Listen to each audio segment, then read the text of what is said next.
दोस्तों मैं अभी हमारे मित्र मोहन जी हैं, इन्होंने बताया कि ये जो छपड़ेश्वर मंदिर का पूरा प्रांगण जो है ये पांडवकालीन है। ये इस बात की जानकारी मुझे नहीं थी। ये देखिए, यानी पांडव जो है पूरे भारतवर्ष में घूमे अपने अज्ञातवास में भी, और जो 12 वर्ष का जो वनवास था। और ये जो है कुबेर का मंदिर है। कुबेर का मंदिर पे चर्चा होते हुए मोहन जी ने बताया कि ये पांडवकालीन है और पांडवों ने ही ये जहाँ पे मंदिर है अभी कुबेर जी का, उसकी संस्थापना की थी। और पूरा प्रांगण ही ये पूरा प्रांगण पांडवकालीन है। यानी आप समझिए 5000 साल हो गए हैं महाभारत को, तब का है ये। तो ये इसकी तो ऐतिहासिक उपयोगिता है इस मंदिर की। मंदिर का ही छप्पर डाला था। अच्छा, ये बता रहे हैं कुछ, देखिए। हाँ, ये कुबेर भगवान जी हैं। हाँ। जो पांडवों ने कुबेर भगवान जी के मंदिर का यहाँ पे छप्पर डाला था। अच्छा। और छप्पर के नीचे कुबेर भगवान जी इस तालाब से ही निकल के यहाँ पे विराजमान किए गए थे। अच्छा। तभी से इस मंदिर का नाम छप्पर डलने से अच्छा, ओहो। तो मतलब पांडवों को आश्रय देने के लिए छप्पर डाला कुबेर भगवान ने, और उस तालाब से निकल अज्ञातवास में यहाँ विश्राम किया था। तो उनको रात में यहाँ पे आभास हुआ कि यहाँ पे कोई न कोई दिव्य शक्ति है। दिव्य शक्ति के फिर उनको दर्शन हुए। दर्शन होने के बाद फिर तालाब से ही कुबेर भगवान जी के दर्शन हुए। कुबेर भगवान जी का स्थान यहाँ पे स्थापित किया। अच्छा, पांडवों द्वारा। अच्छा, डाल के इस पे छप्पर डाल दिया। एक छोटा सा मंदिर की स्थापना की थी। अच्छा, ये बड़ी अद्भुत बात है दोस्तों। अब ये देखिए कितनी सुंदर बात है, ये आप भी सुनिए।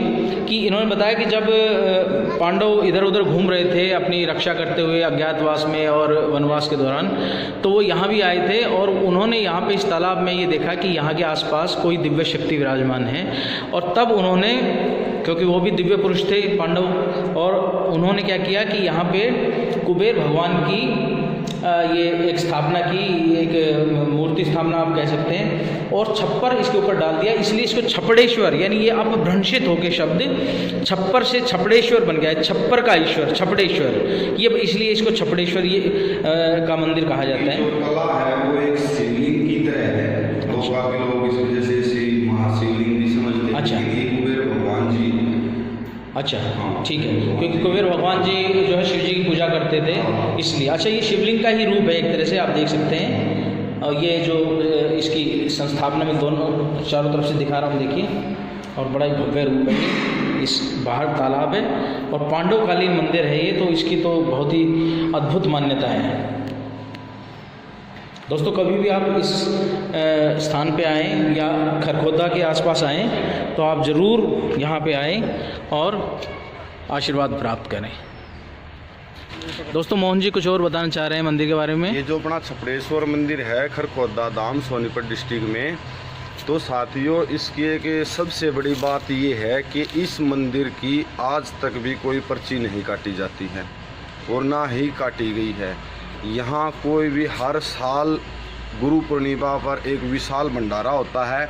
भंडारे से 10 दिन पहले यहाँ पे एक सांग के प्रोग्राम का 10 दिन तक लगातार आयोजन किया जाता है, जिसमें कि अपनी हरियाणवी संस्कृति को जीवित रखा जाता है। और कि शिवरात्रि पर भंडारा होते हैं। साल में यहाँ पे लगभग 3-4 भंडारे होते हैं और किसी से भी दान दक्षिणा की मांग नहीं की जाती, ना शहर में पर्ची काटी जाती है। लोग अपनी श्रद्धा से, जो लोग यहाँ पे आते हैं अपनी मन्नत मांगते हैं, उनका कार्य पूर्ण होता है। तो अपनी श्रद्धा से ही यहाँ पे सब कुछ करके जाते हैं। ये इस मंदिर की एक सबसे बड़ी खूबी है। किसी पर भी कोई भी दबाव नहीं दिया जाता, लोग अपनी श्रद्धा से देके जाते हैं। और ये भंडारा वगैरह कब होता है, कौन से महीने में कुछ? ये गुरु पूर्णिमा पे होता है जी। अच्छा। गुरु पूर्णिमा पे, शिवरात्रि पे, ये जैसे जो दाम आते हैं उन पे होता है। बहुत सुंदर, बहुत ही बढ़िया। ये अच्छी बात बताइए कि यहाँ पे कोई फॉर्मल, मतलब कोई भी एडमिनिस्ट्रेटिव, जो इंग्लिश एडमिनिस्ट्रेशन है उस तरह का हिसाब नहीं है। प्योर जो देसी हिसाब है। ना कोई कमेटी है ना और कुछ भी नहीं। सिर्फ महंत जी हैं, अपने बाबा ब्रह्मचारी जी हैं, जो आज तक ब्रह्मचारी जी हैं।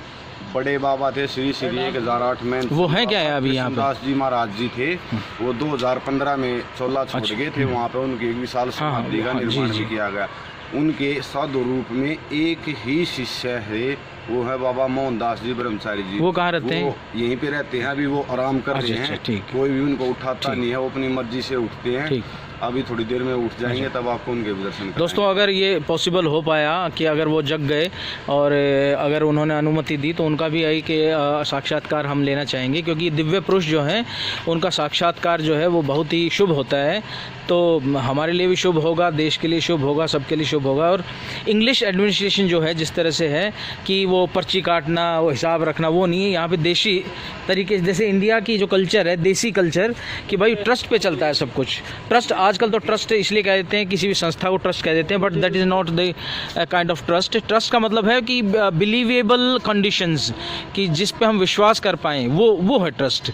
तो यहाँ पे मोहन जी ने बताया कि पूरा ट्रस्ट से ही ये चलता है और विश्वास पे चलता है। कोई पर्ची नहीं काटी जाती, कोई फॉर्मेलिटी, इंग्लिश फॉर्मेलिटी नहीं है। और यहाँ पे जो है सब विश्वास के बल पे सब दान दक्षिणा होती है। तो दोस्तों आप आएँ इतने भव्य मंदिर में और अपना जीवन सफल करें, आशीर्वाद लें। मैं ऐसी आपसे एक बात कहता हूँ, कभी भी आप आएँ, यहाँ से गुजरें तो आप प्लीज़ आप आएँ ज़रूर। Thank you for watching my channel. Thank you.